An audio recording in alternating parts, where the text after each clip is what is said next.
All right. Welcome. Thanks everyone for joining us, whether you're joining us tonight or watching this at a later date. This evening, I'll introduce myself. I'm Kaylee, the Manager of Engagement and Corporate Strategy. Anthony McMahon, our CEO, is also joining us this evening. Pete Wild, our Strategy and Engagement Coordinator, and Casey Lawless, our Corporate Strategy Officer. So we're the team that supports corporate planning across the organisation. Tonight we've got a presentation to go through just to share what our plans are for the next 4-year period, and in some documents we also look at a 10-year planning horizon, and then happy to take questions afterwards or submissions and feedback through our online channels as well. So we might kick off. I'll just do an acknowledgement of country. We acknowledge the traditional custodians of the land that we're meeting on tonight. We're all in Bega, but across the valley recognise those joining us. So I might kick over to the first slide. Over to you, Anthony.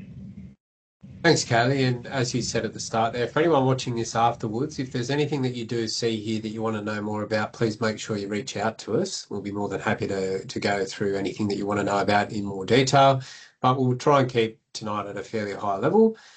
So just quickly, what is integrated planning and reporting? It's something that Council is required to do in accordance with the Local Government Act and the regulations that support it.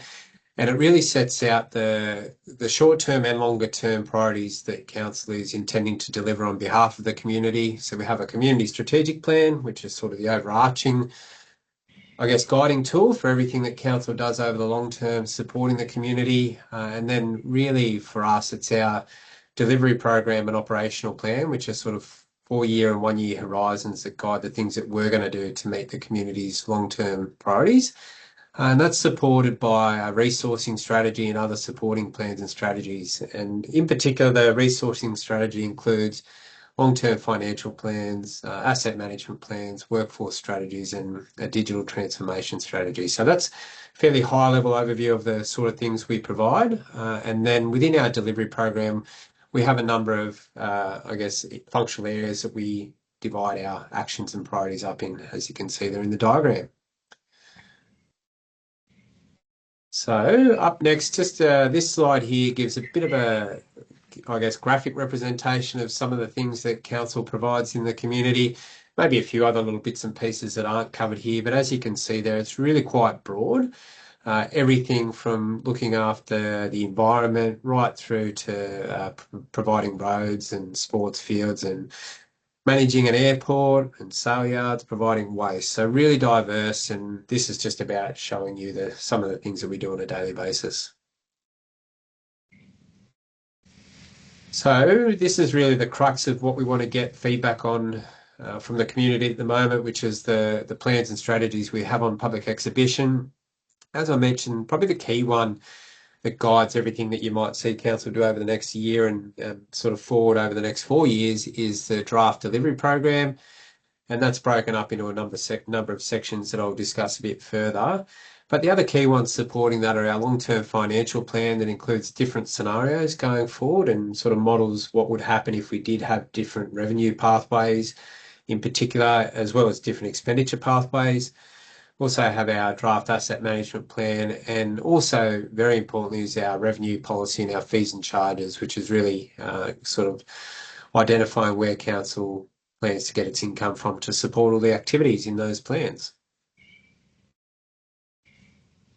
All right.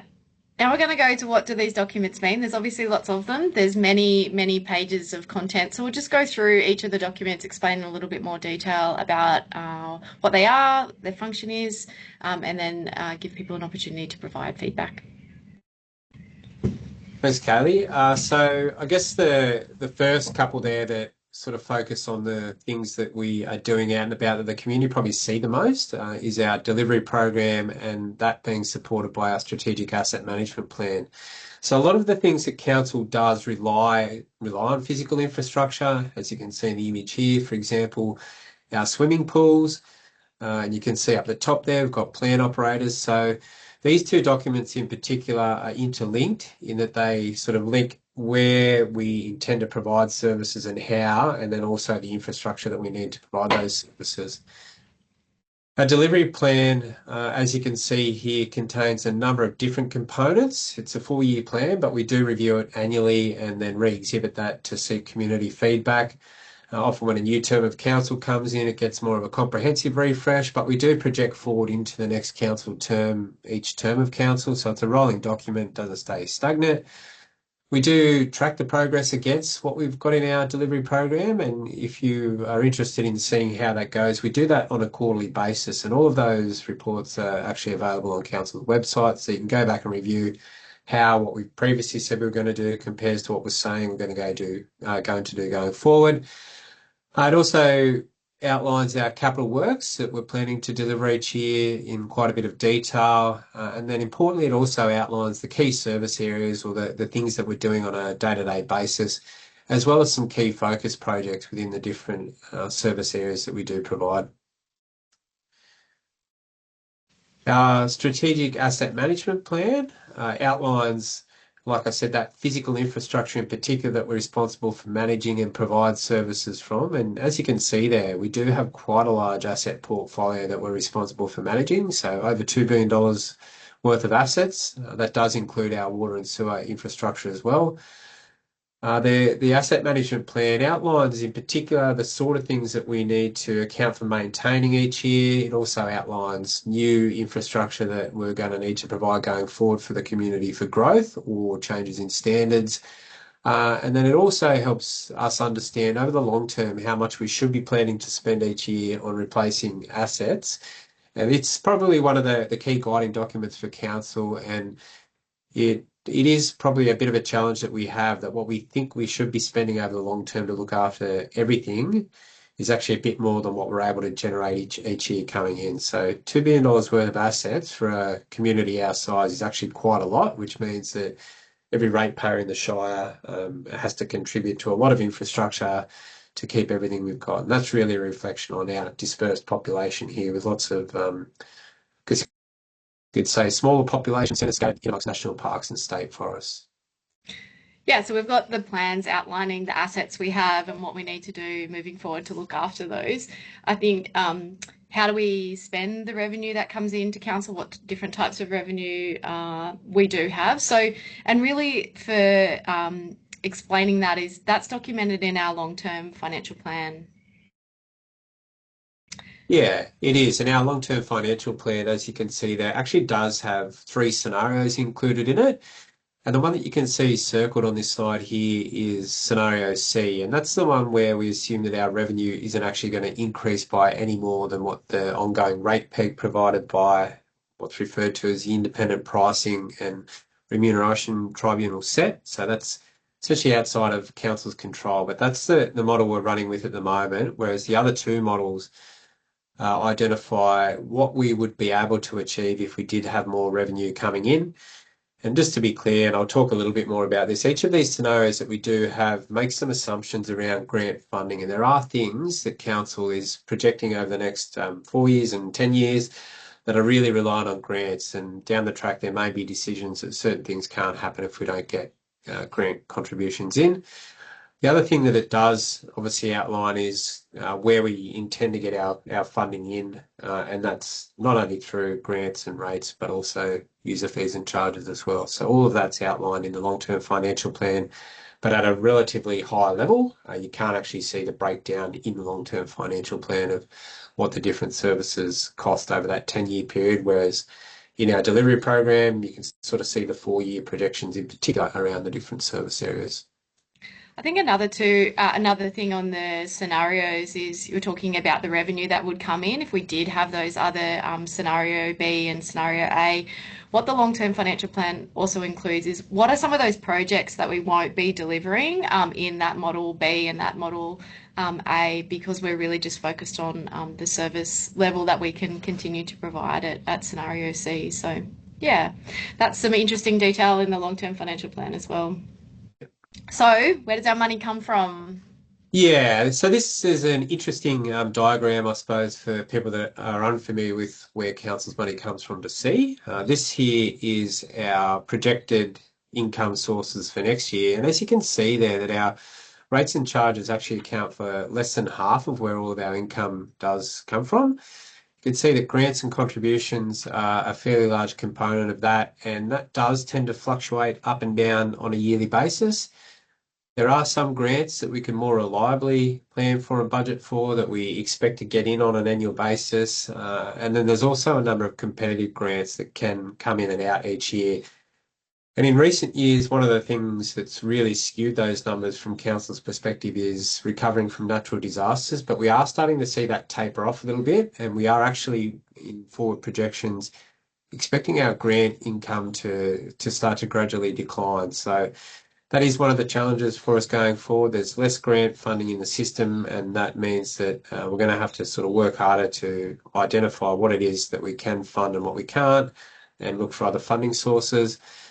But as you can see, that diagram there relates to the revenue policy and the fees and charges. So to really get into the detail of what each of those parts of the pie there are made up of, the details included in the revenue policy and the fees and charges. And I'll outline a little bit more as we go through on what some of those key figures look like.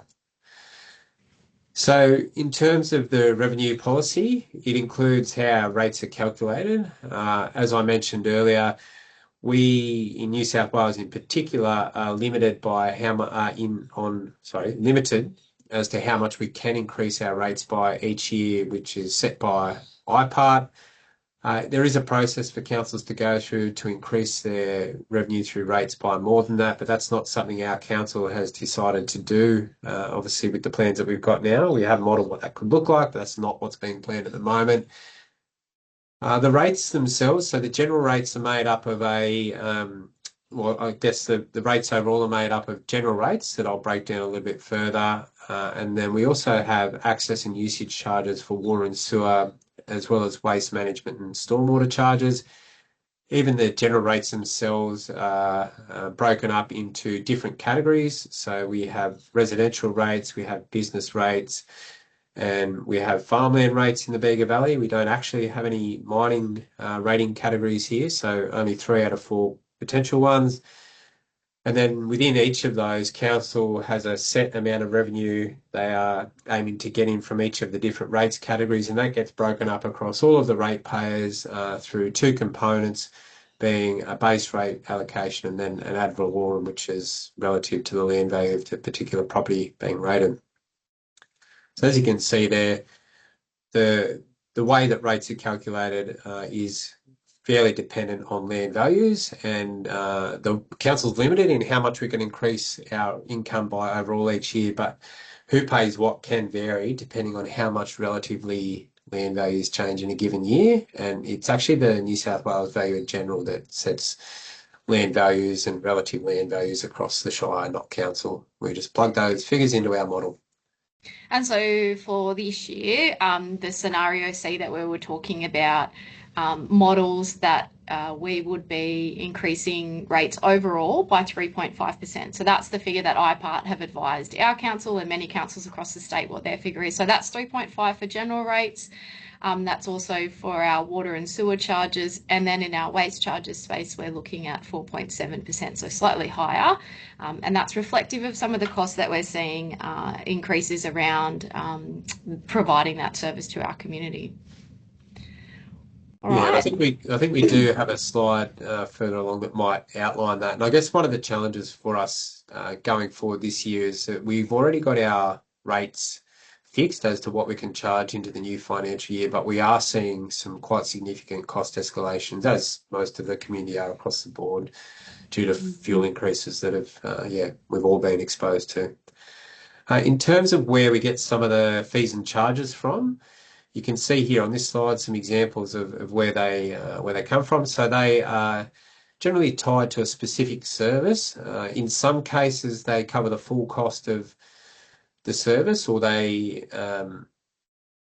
can sometimes be supplemented by grant funding to support the service. And early childhood education is a really good example of that, where it's funded through a combination of grants and fees and charges. So we don't actually contribute any rates towards that service at this stage. Whereas something like sporting grounds is an example of where we have fees and charges in place for their use, but they are also heavily supported by rates and other grant sources. So a real mixture in how that happens. And council tries to get a bit of a balance between income coming through people that use particular services and infrastructure, but at the same time recognising that quite a lot of those are important services that if we charge the full cost for through fees and charges, they may not be feasible for people to access. Yeah.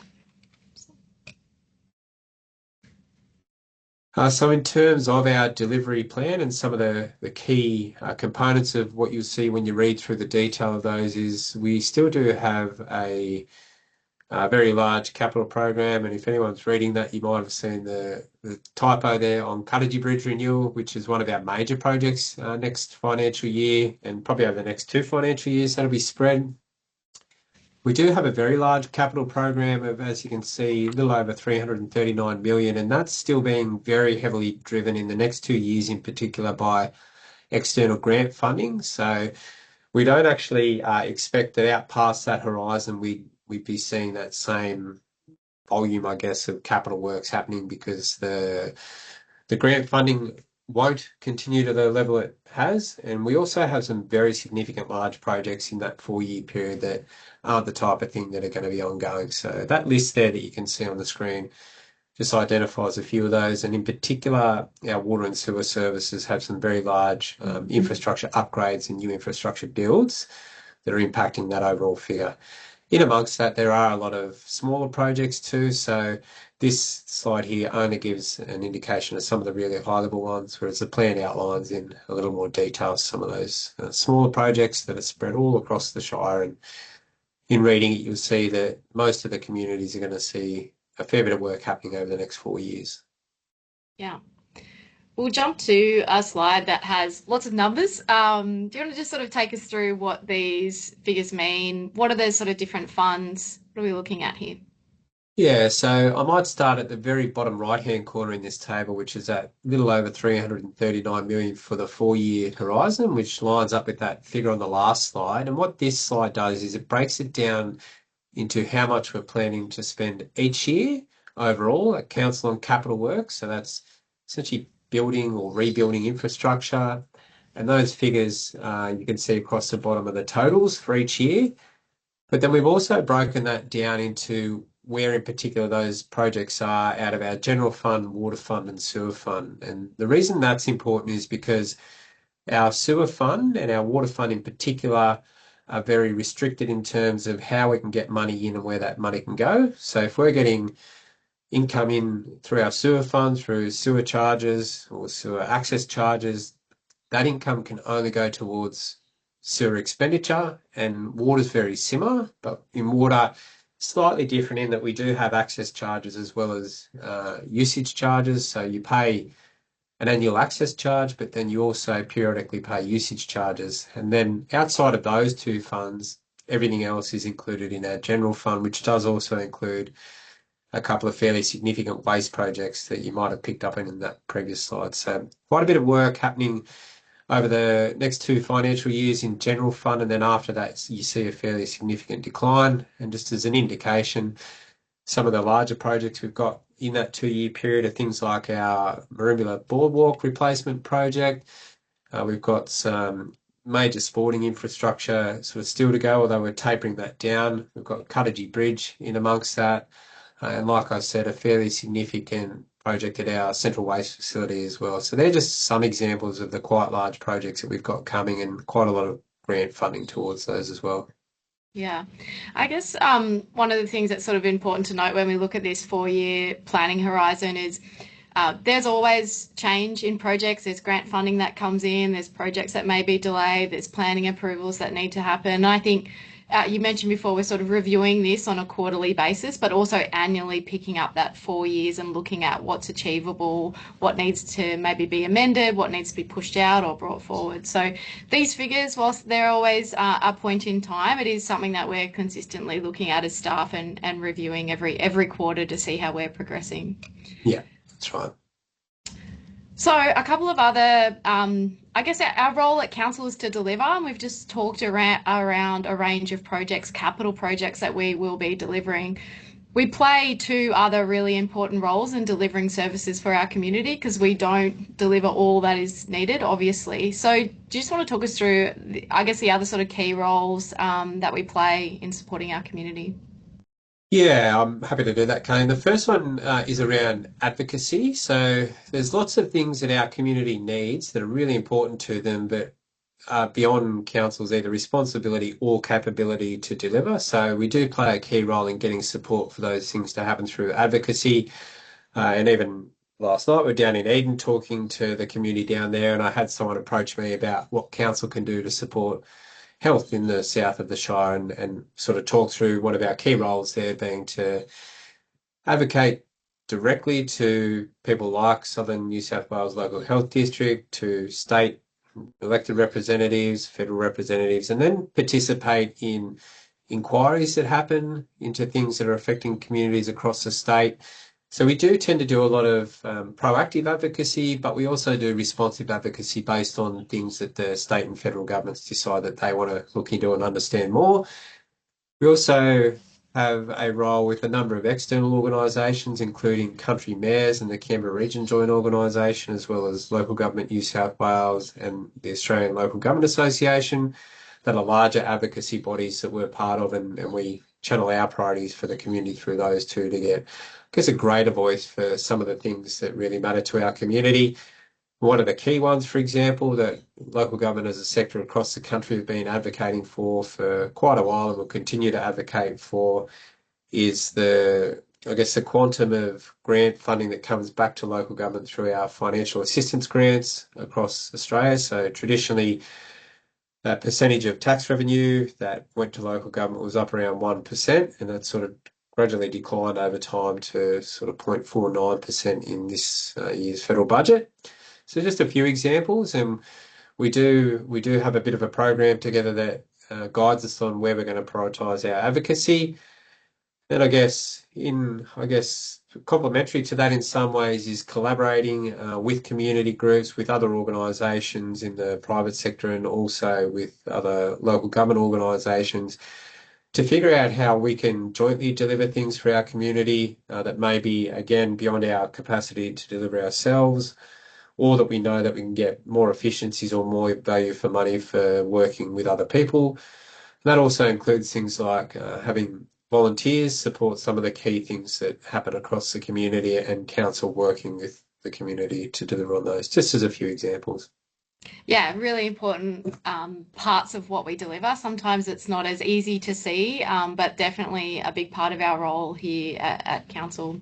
We're going to jump to, I guess, diving into some of the services that we provide and those really, I guess, priority projects that we're looking and some of the focus projects the teams are looking at for next year. Yeah, that's right, Kay. There is quite a lot of detail in the plans, and what we've tried to do here is just summarise some of the, I guess, key information that you can go and read through in a little more detail. But we do have broadly 29 service areas across council, and if you reflect back on that image that I showed earlier that sort of graphically represented some of those, and you started to try and pick through them, there is quite a lot there that we do provide. And you can actually see those in our delivery program in Appendix 2 of that in a little more detail, and that sort of outlines what the services are, the resources that we allocate to providing those services, and I guess some of the more day-to-day things that are happening that aren't necessarily upfront in our plans, like the capital projects are, for example. Even in the next financial year, when you look through that delivery plan, you'll see that we've got 127 key projects across those 29 service areas that are what we call the real focus projects. So that sort of means that there's something that's really important within a particular service area, and that seems like quite a lot, and it is quite ambitious of us to sort of work through that. But they are the things that matter to the community, and we've been hearing about that in the, I guess, leading into the development of this plan. And then on top of that, we've got some priority projects, which are projects that are intended to help the way we deliver services across the whole community, across those 29 service areas that we as an organisation know that we need to, I guess, pull all of our resources together to focus on. And they aren't really directly linked to any particular service area, quite broad ranging. So three key ones there that you can see listed in governance and record keeping, customer experience, and then implementing the outcomes of our development assessment review that's got a number of improvements under that. So yeah, key priorities there that will help us deliver services across the whole community. Great. I jumped to this a little earlier when we were talking about where does income come from and what does that look like. So these are the rates and charges that are proposed for next year. So we talked about that 3.5%. I Yeah. think it's important to note that is when you talked before about a pie. That is our total pie and what we can increase that total pie by. So individual rates and what your increase will be may not be the 3.5%, could be higher, could be lower. Like you said, it's dependent on what your land value is. And that's something that the Valuer General sets the land value, and we work within the limits that we have with that 3.5%. Waste Yeah. charges at 4.7, and then water and sewer and most of our fees and charges, so you're talking before about the pools or childcare, they're set at 3.5%, again, aligned with rate peg. Some are a bit higher because they're legislated to be so. So, yeah, there's a little variance there. And I guess one of the key points to add here too, Kelly, is that we can only really say with confidence what the rate increase next financial year is going to be, and we don't find out about what it's going to be for future years. It's sort of determined on an annual basis by IPART that we referred to earlier. And when you're looking at our 4-year plans and our 10-year long-term financial plan, you'll see that there's a number of assumptions in there. So we've got to make some assumptions so we can try and project forward. And then again, that gets reviewed on an annual basis and updated based on what we know at the time. And given cost volatility, like that absolutely makes sense that you're reviewing it on a quarterly basis and checking it on an annual basis to say, does that still look the same? What are those assumptions? So, That's right. yeah. All right, there's quite a lot of detail in these next few slides, and I think all of this information again is available in the delivery plan. This is just looking at, I guess, locality based. What are some of the sort of key projects in that Merimbula and surrounding area coming from our capital program? There's quite a few in there. Any that sort of spring to mind for you as a bit of a highlight or of interest? Well, they all are. Yeah, I think the point for me is that you can see when you look through the list, there's a real mixture of the different service areas that these projects relate to, and they are, even though we're saying here Merimbula and surrounds, you can see that they're quite spread around Merimbula too. There is quite a lot happening. Some of those are at fairly large scale, so still quite a bit of work to happen at Merimbula Airport, and we've got quite a bit of grant funding to support that, particularly with planning for our next runway extension there.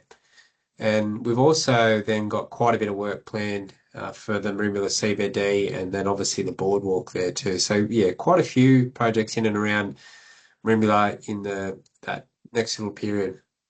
Yeah, and I guess we're sort of picking off a couple, but what is also important to note is our sort of extensive road program as well, and the work that happens throughout the year. That's also detailed in our delivery plan as well. So these are some of the bigger projects. Some of the smaller ones that are in here too, and sort of that diversity, like you said, across the different service areas. We'll jump to Eden is next.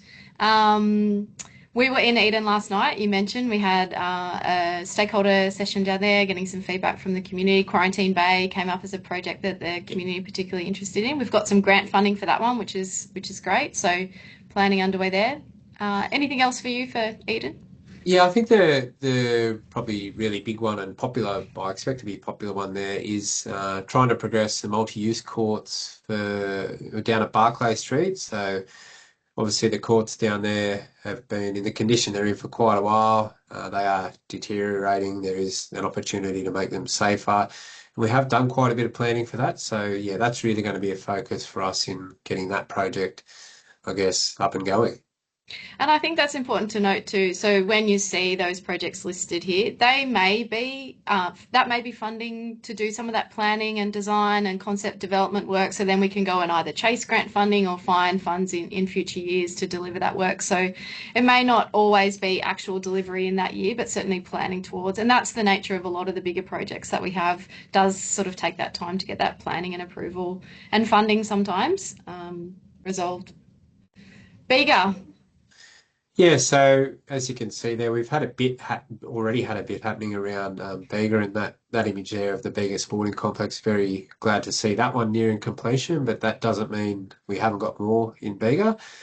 In particular, one that is a very large project that's been a long time coming is the Bega swimming pool redevelopment that will be sort of happening over the next couple of years. We've also got some, I guess, asset renewals out at Bamboka at the pool there. We know that the pool is a key piece of infrastructure for the Bamboka community, so making sure that that facility continues to function the way it's intended is really important. See there's some hall improvements, quite a bit of road work still to happen, and one that we are very sort of focused on moving forward to is looking at our children's services expansion around Bega too. So working through the planning for that, knowing that there is a need for more, just more childcare in Bega and in Eden as well. So that's something we're planning for the next sort of, well, I guess to keep planning for in the next financial year and hopefully get some grant funding to allow those projects to happen. So It yeah, really quite a bit of starts, roadworks. yeah, it really starts to lay out the breadth of work and services and projects that we have on. You've got some childcare, you've got pools, you've got sporting facilities, like the breadth of what is required to continue to be maintained and upgraded and looked after, I think is really important and certainly is shown in these lists. Burmy and surrounds, so not just Burmy, but we're taking in a bit of Cabargo here as well. Yeah, so you can see there's some waste improvement projects. Obviously, one of the larger projects that we are intending to deliver over the next couple of years is the Cuttagee Bridge renewal. That's one that I think most people in the community are aware of at the moment.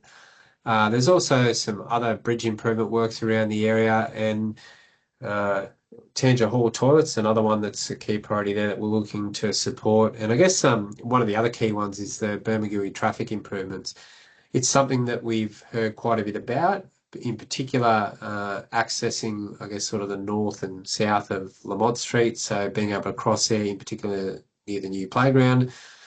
So that's one that we are focused on in Bermagui in the next financial year too, is to get that project going. And as you can see there, around Cabargo, looking to improve the cemetery access that we have heard strong feedback about and the need to increase the safety of that access too. So still more happening there as well. Yeah, yeah. Okay. We're gonna sort of full circle, maybe come back to where we sort of started, which I think helps sometimes frame an understanding of the right now what we're delivering and right now what is a priority, but also our responsibility as an organisation is to think about future generations and what we need to provide for them, what we need to be planning for, how we're going to be funding these things. So we're back at the long-term financial plan. We've talked about the three scenarios, and the scenario that we are working with and our budget is built upon is that scenario C, and that's really about maintaining the existing levels of service that we have within the existing budget that we have.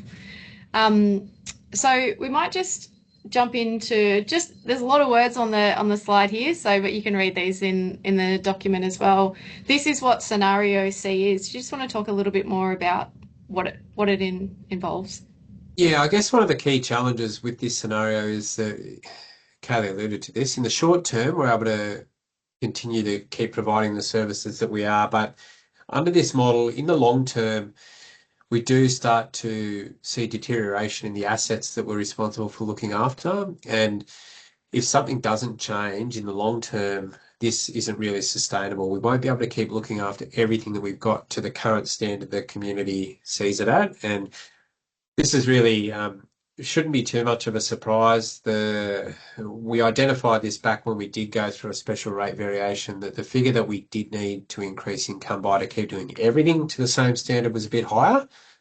But this one does allow us to keep chipping away, looking after the things we've got, but not increasing the financial burden on ratepayers significantly above what sort of inflation is running at as well. So when you do look at this, there are still a number of key projects that we are intending to deliver. The model does include a number of assumptions around grant contributions for some of our major projects. And it also then, it does allow for us to do some improvements in the technology that we're using to provide the services that we do for the community as well. So it's not really all doom and gloom. it is a scenario that we're planning with going forward, at least in the short term. And yeah, there's still plenty happening under this scenario, which you can see in the detailed plans. Yeah, I think what's really the figure that sort of springs out to me is around the grant funding. We've talked Yep. before really about we've got a program that we've put together for the next 4 years, but that program is relying almost half of it is unsecured grants. So there are some that we know are sort of year to year and we can rely upon, but there is a lot of work that goes into finding suitable grant programs, putting in an application, winning those grants, and we have been reasonably successful, but that is, something that as an industry, we are always chasing grant funding that's available to us, which can be challenging. Yep. So, scenario B, sort of the next step up, I guess, in what's being modelled. Yeah, it is. And as you can see there, there's what it really identifies is some of the additional things that we think we need to do to support the community that we can't under Model C, but under this model we would be able to deliver. In particular, there's some key projects in our transport network. You can see some of the bridges there, for example, that are key pinch points along our transport route. And you can sort of see there the additional revenue that we'd need to be able to do that. So it would require to do all of the things in that plan, an additional 48% increase in rates on top of what's being modelled under scenario C. So yeah, that gets us to the point where we could go closer to doing everything that the community expects us to do and would like us to do, but still not quite there with everything that we think we need to do. And this sort of different scenarios, this is something that we have done for quite a few years now, and is something that is sort of best practice, I would say, across the local government sector, is to say, we're financially constrained. This is what we can do. If we had more, this is what it would, this is what we could do. And again, so that sort of three level or three scenario options is definitely something that is done across the local government sector, just to sort of continue to demonstrate, I guess, the gap that we have in being able to deliver all that we would like to as well, and what our community are asking of us. So let's go to A. Yeah, so this is the one, I guess, that includes everything that we had in scenario C and B, and then some additional things on top of that that you can see there. Again, some further investment in our transport network through our roads and bridges, which is obviously important. Also footpaths, more investment in footpaths, and then some of the other things like additional improvements in our town centres that at the moment are quite well and truly beyond our capacity to deliver with the rates that we've got. So this model would require a 60% special rate variation, which is obviously higher than the last scenario. So obviously makes a bit of sense in that context. And you can see, like I said, some of the key additional projects there. All right, we've gone full circle. We're back and we're at the end.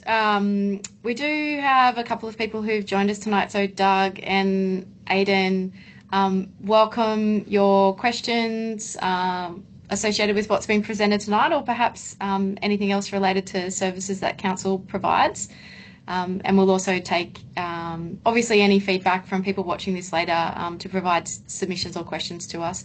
Our feedback does close on the 5th of June. Is that right, Pete? Yep. So really encourage anyone to make sure that they have their say and provide feedback. But Doug, Aidan, over to you.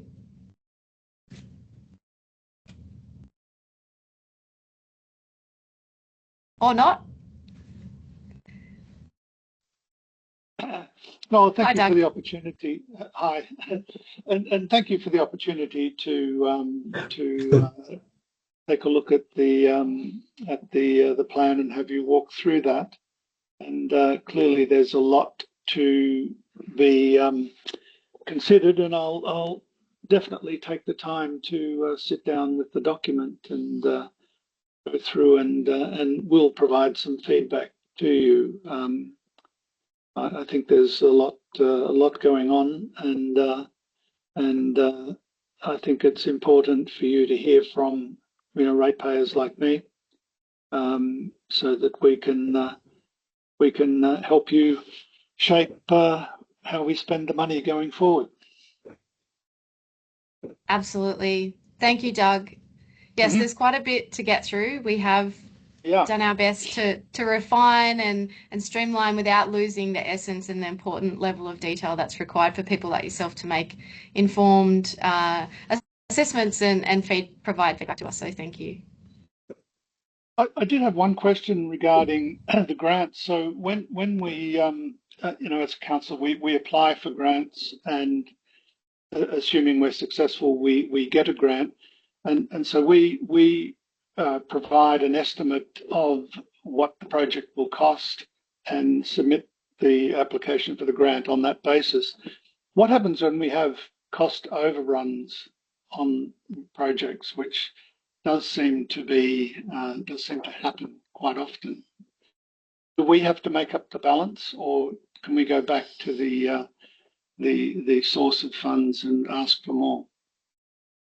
Doug, that's a good question. And the answer is it varies. So there are occasions where we do get the opportunity to go back and seek a funding variation for additional funding.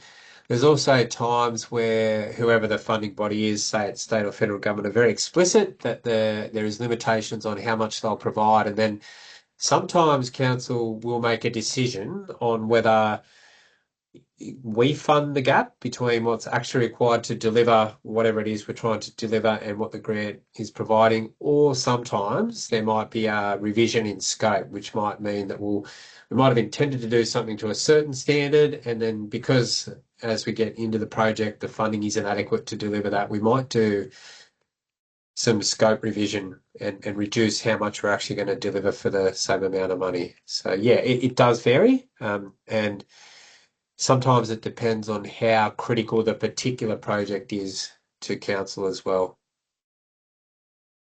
Mhm. Okay. Well, I will look forward with great interest to reading the document in more detail and formulating a response. So yeah, thank you for the Great. opportunity. Yeah, thank you Thanks, for Doug. engaging. Yeah, thank you. We appreciate that. Aidan? No And thank problem. you. Is my microphone working now? Yes, Yep. we can hear Good you. to see you all. I'm just here. I'm just here as my with my current role at Lumen Christie. We've got an interest in the Pambula Beach Sporting Complex. So I'm just keeping across the detail there. Yeah. And I'll work closely with the sports ground team who have been good. So that's my my perspective here. But thanks for the presentation. No Great. worries. Thanks for taking the time out Yeah, thanks. on an evening. Yeah. No, of course you too. Thank you. If there are no other questions, we might wrap up. Again, thank you very much. Feedback does close on the 5th of June, so I encourage you to use the QR code that's on the screen to provide feedback, or jump on our website. You can find more information. But thank you for your time, for watching. Much appreciated. Thanks all. Thanks.